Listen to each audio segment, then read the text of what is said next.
some disturbing news today. A Liberal cabinet minister from Manitoba has been found to have a serious history of harassment and unprofessional conduct in the workplace. A former subordinate said they endured humiliation, intimidation, and months of psychological warfare by this minister in her previous job. This is obviously completely unacceptable and unworthy of a minister of the Crown. The Prime Minister decides who sits around the cabinet table, so was he unaware of this disturbing history of workplace abuse, or did he know and just didn't care? The Honourable Government House Leader. Mr. Speaker, my colleague is obviously committed to fostering a healthy work environment for everyone in the workplace, characterized by collegiality and mutual respect, and that's what we have to say on the matter. Thank you.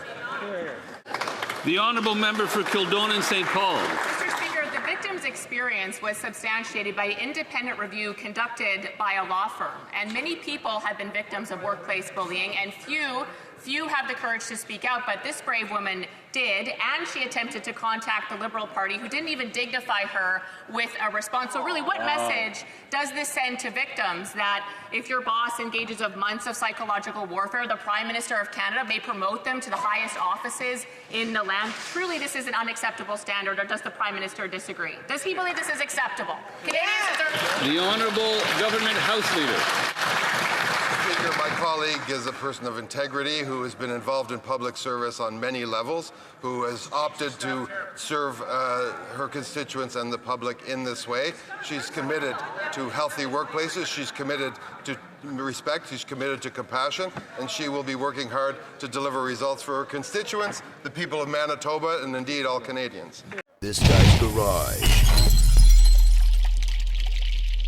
Like and subscribe.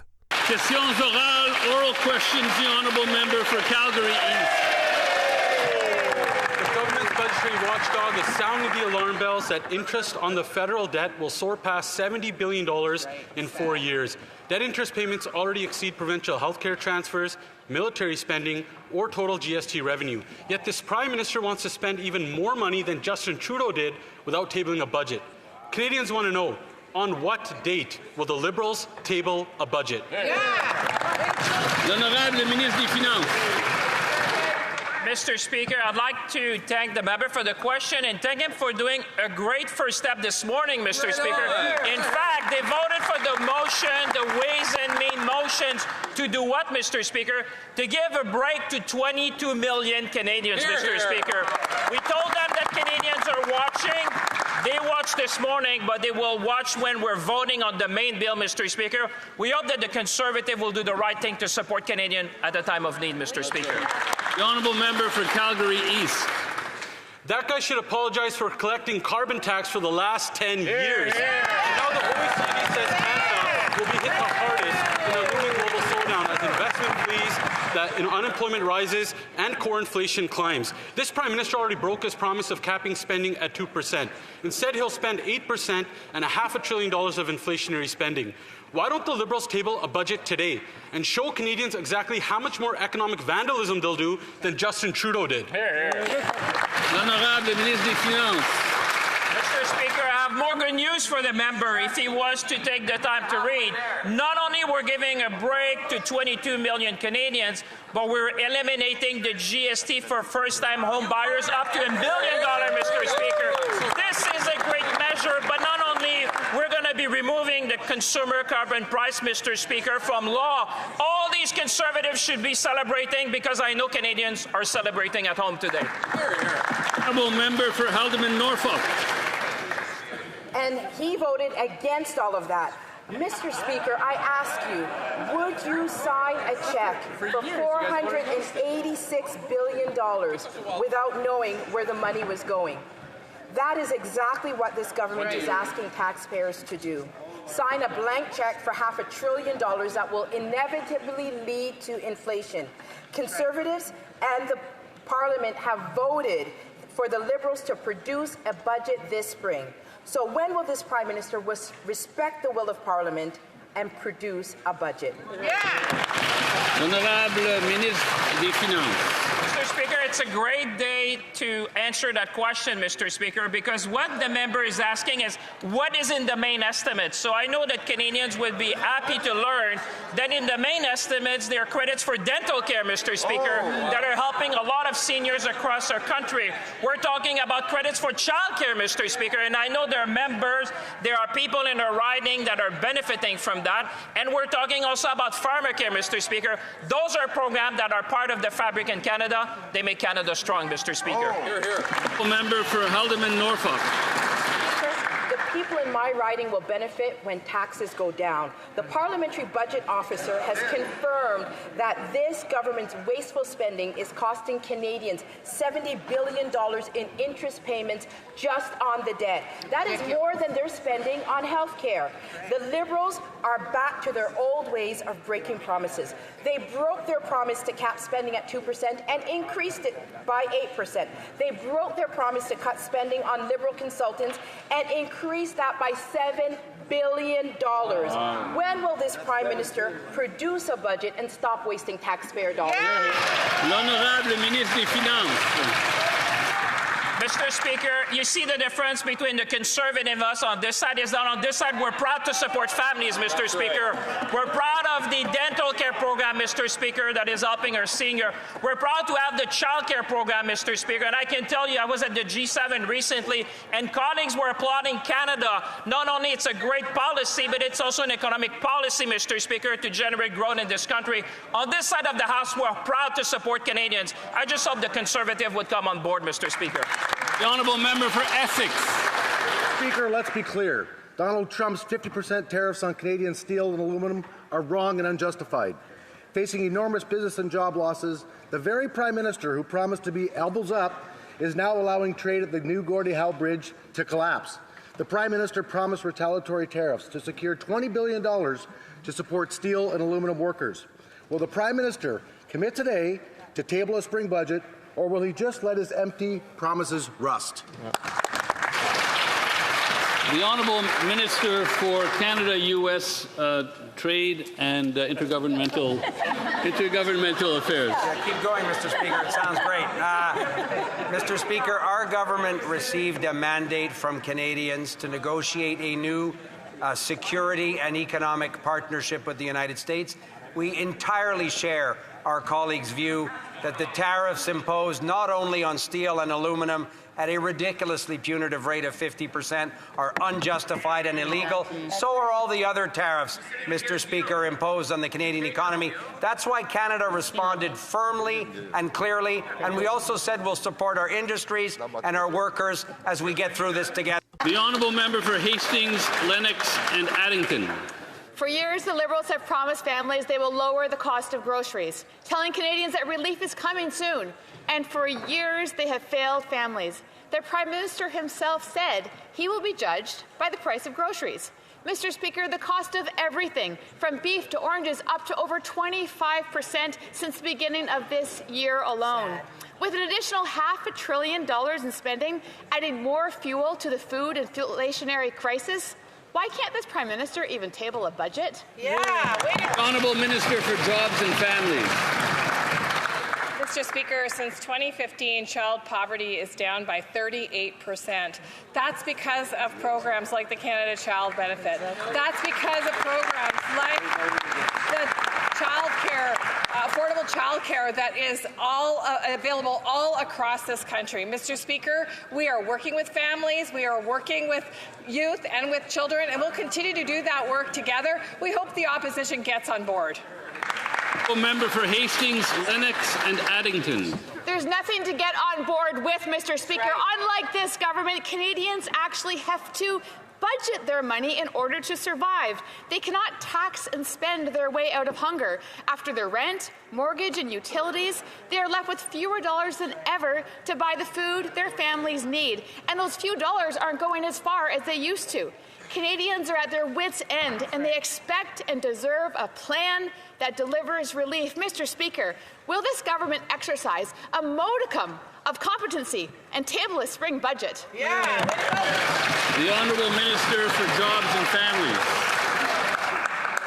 You know what, Mr. Speaker? Competency would be not voting against legislation, bills, and programs that actually put food in the stomachs of kids, like the Canada School Nutrition Program that is feeding over 400,000 children this year in partnership with provinces and territories. Every time there is a measure that is put forward by this government to ensure that kids have food, that parents have childcare, that parents have the money they need to raise their kids, this opposition party has voted against it. Let's be honest, Mr. Speaker, they're not there for families. Honourable member for Long Range Mountains. Mr. Speaker, Bridges to Hope is a vital food bank in Newfoundland and Labrador that is being forced to double its size due to a 30% increase in demand. Wow. This surge reflects the harsh reality that more and more families cannot afford groceries. Beef up 34%, oranges 26%, coffee 9%. Canadians don't have any hope for relief without a clear fiscal plan. Will the Prime Minister finally table a budget that addresses the cost of living crisis and ensures Canadians can put food on their tables? The Honourable Minister for Jobs and Families. Mr. Speaker, we've talked about the reduction in child poverty, but you know, for adults, Mr. Speaker, between 18 and 65, it's gone down by 26% since 2015, and that's in large part because of the programs that we've actually put in place to help families. You know, you want to talk about reducing costs of food, Mr. Speaker. The Canada School Food Program reduces costs of groceries on average by $800 a year for every family. So, Mr. Speaker, let's see if they can get on board with programs that really help families.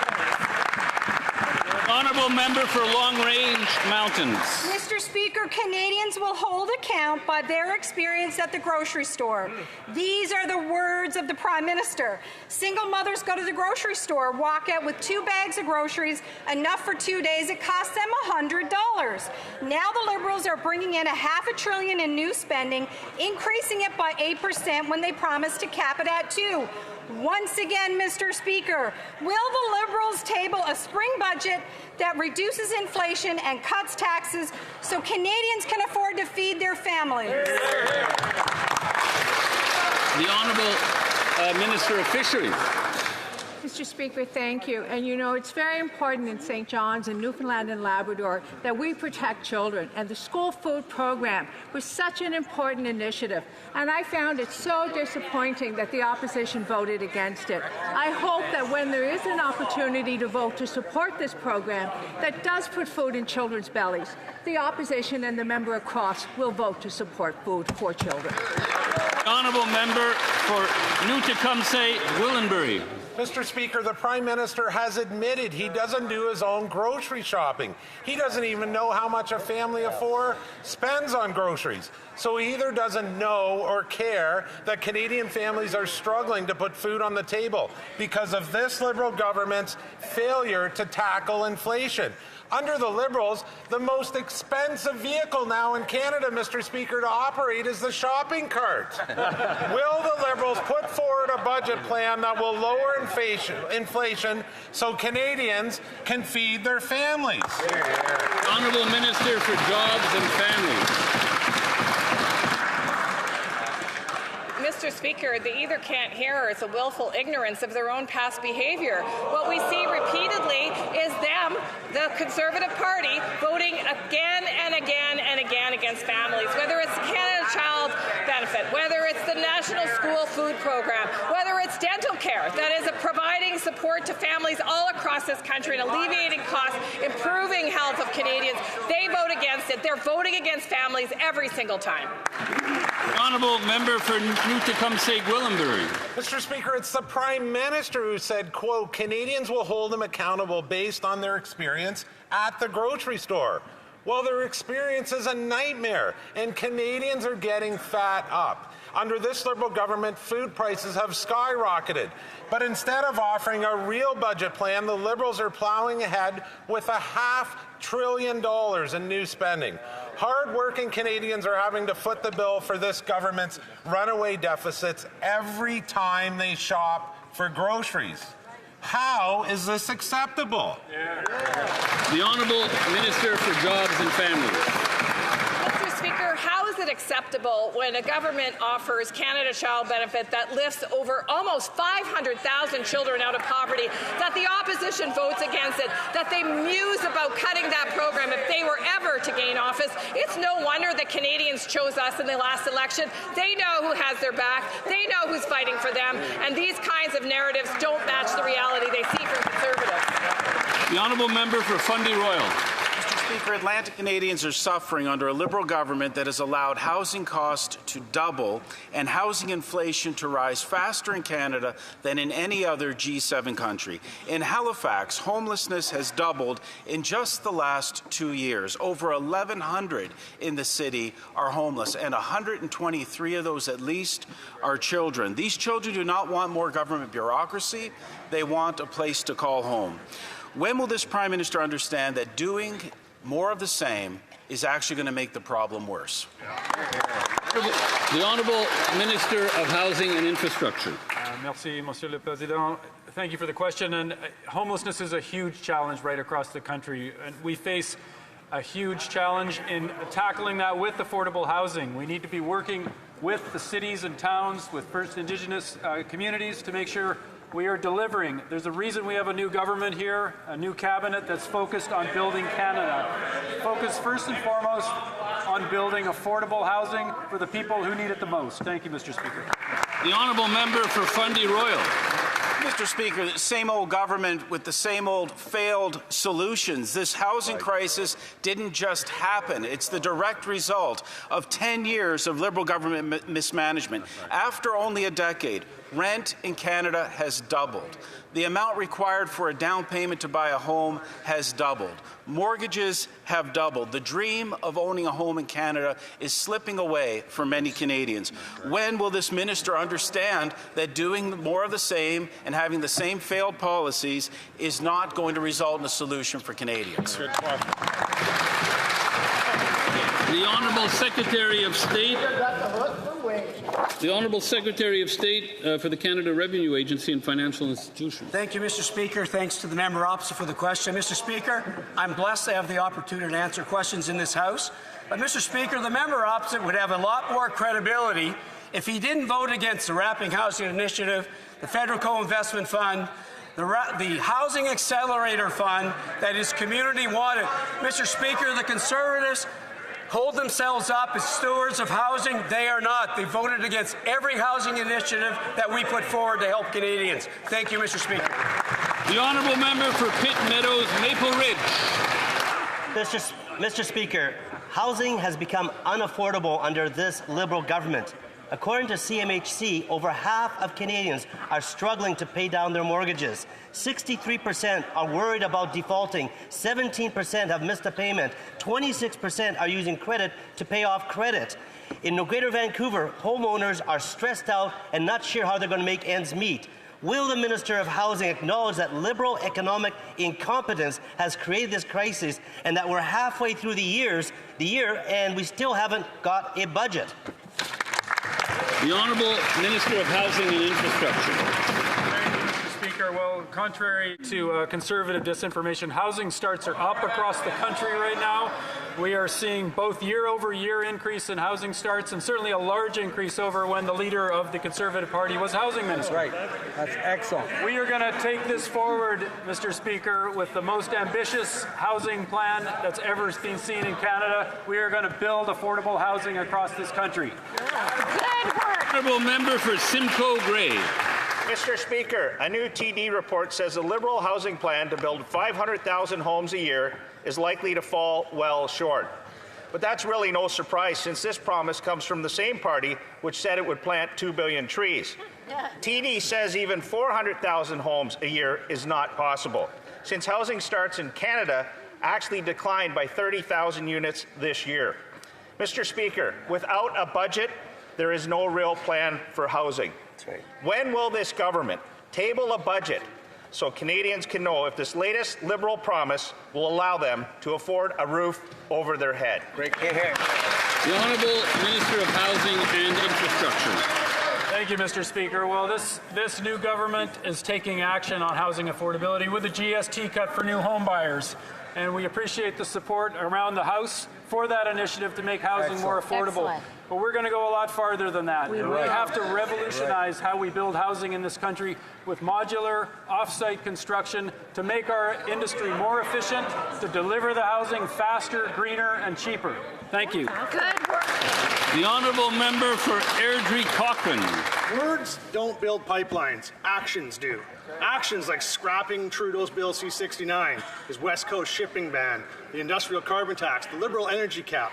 But the radical NDP premier and the radicals in this Liberal cabinet are doing all that they can to keep these policies in place and to block pipelines from getting built.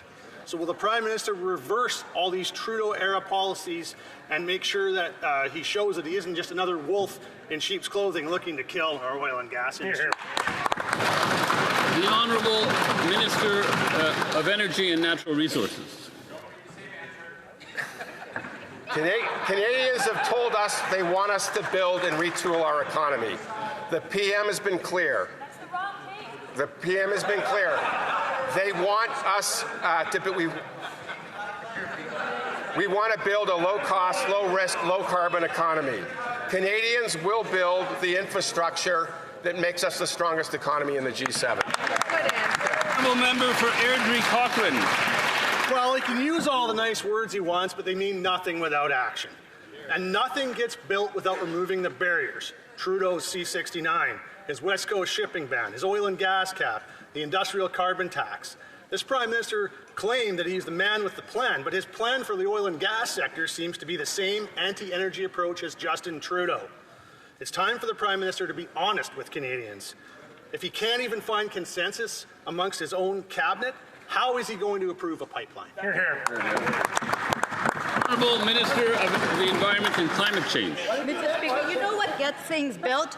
Working with the premiers from all the provinces and territories like we saw on Monday. We've heard from Canadians. Canadians want to see us build Canada in the face of what we're seeing of tariffs from Donald Trump. And that is exactly what we're doing. We're going to build a strong economy. We're going to be the strongest economy in the G7, and that's because we're sitting with the premiers and we're not taking advice from them. Nose Hill.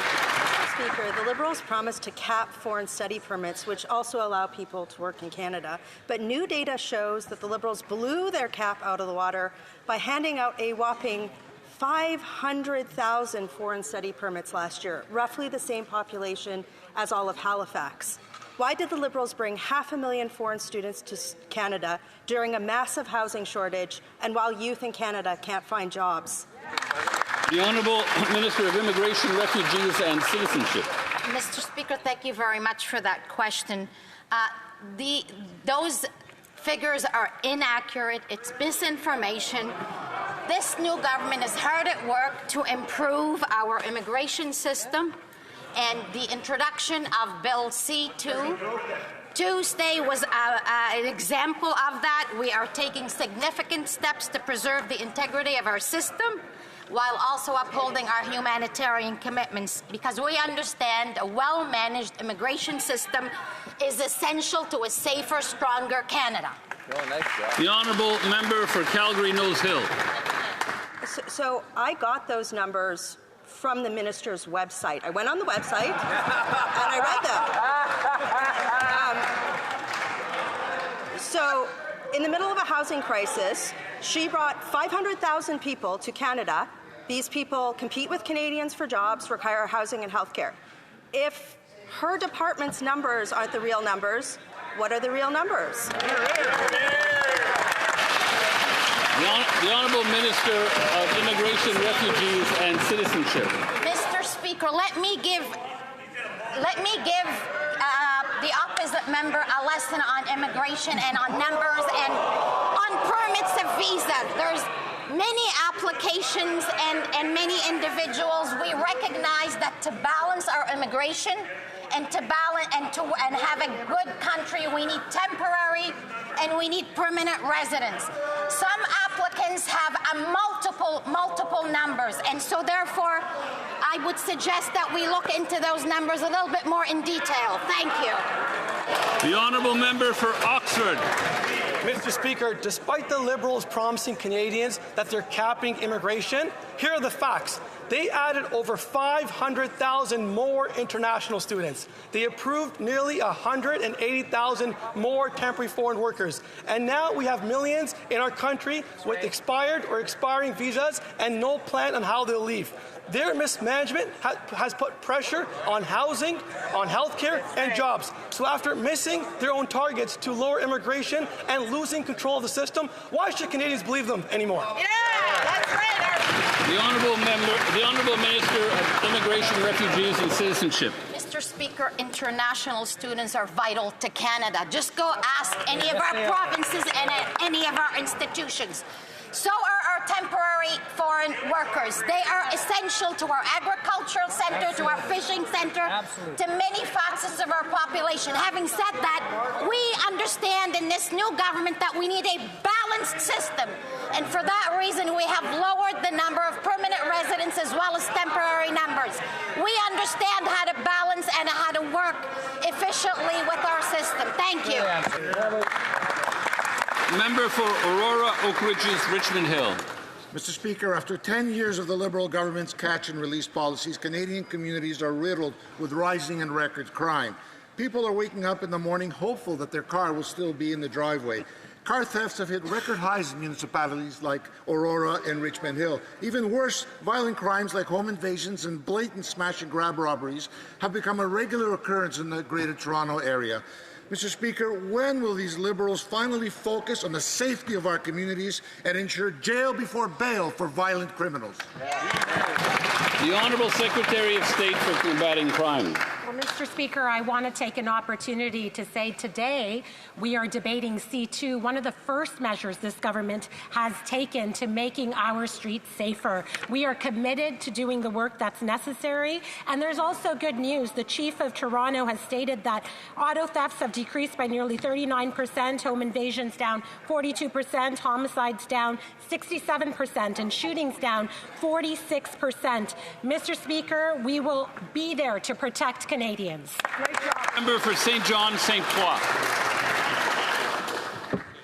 Mr. Speaker, a convicted child sex offender in New Brunswick recently was sentenced to jail. But instead of going to prison, he was released back into the community on bail pending his appeal. He's now living just 600 meters from a school.